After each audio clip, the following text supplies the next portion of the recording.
Good morning. It's June 5th. I'm Josh Greiveldinger. We did it, folks.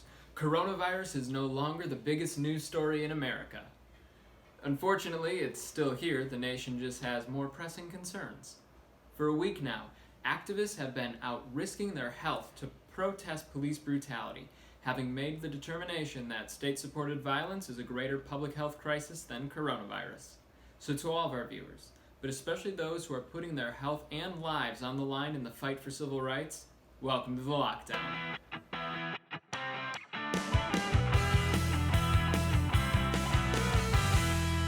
There was so much going on in my city and our country this week that there were times I momentarily forgot about the coronavirus, which is crazy because 19 states are seeing new increases in cases, likely due to the loosening of restrictions in the lead up to Memorial Day.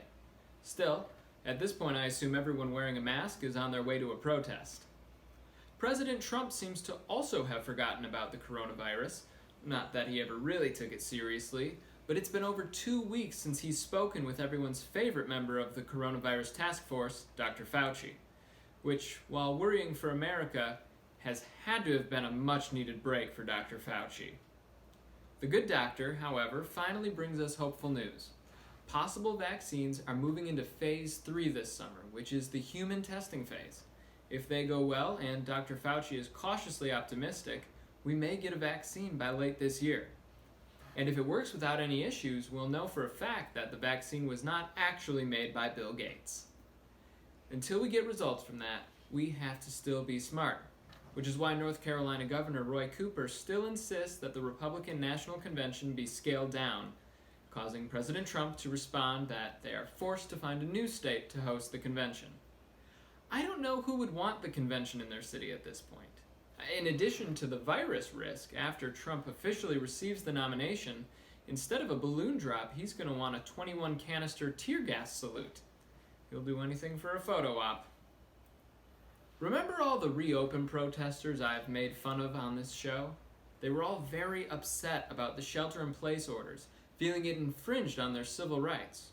One might expect those same people to be equally upset at government-imposed curfews and the at times violent suppression of free speech.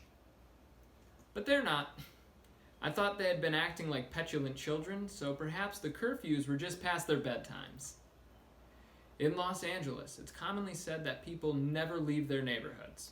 But with the Black Lives Matter protests, people are traveling all over the city. And that's how I know what's happening is a big deal. When I broke quarantine to join a protest, I took the subway to downtown. Do you have any idea what's in downtown Los Angeles? Me neither. I'd never been there before. Thank God the protest was so organized. I would have been completely lost without the rest of the march showing me which way to go. After the protest was done, a curfew was announced at the last minute, and when I tried to go home, I found public transit had been suspended. And that's when I remembered why I never go downtown. It's always such a pain to get back. If you haven't been to a protest yet, what's stopping you? Not to be crass, but if this is going to be as monumental as the 1960s civil rights movement, don't you want to hedge your bet so you can brag about doing the right thing? Don't you want your Bernie picture? But in all seriousness, if your health can handle it, you should go to a protest. Even if you aren't sure about this whole situation, just go check it out. You don't even need to join. See the people in the streets. See more police than you've ever seen in your life. Listen to a speech, and then decide if and how you want to contribute to this movement. Take care of your health. We're in a pandemic still. But if you've been missing large gatherings and have been looking for an excuse to spend time with people, you won't find a more ethical way to break quarantine than protesting for civil rights.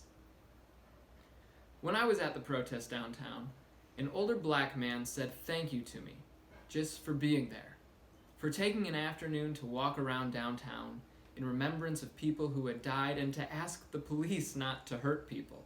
He thanked me for that, and I didn't know what to say, because I noticed he wasn't thanking any people of color. Your welcome seemed arrogant. Of course, felt trite. I think the right response is I'm sorry. I'm sorry I haven't been in the streets fighting for you until now. I'm sorry that I was complacent in letting you fight this alone. Nothing has checked my privilege more effectively than someone feeling that they needed to thank me for doing the minimum. That's our show. Wear a mask, wash your hands, and for the love of America, Black Lives Matter.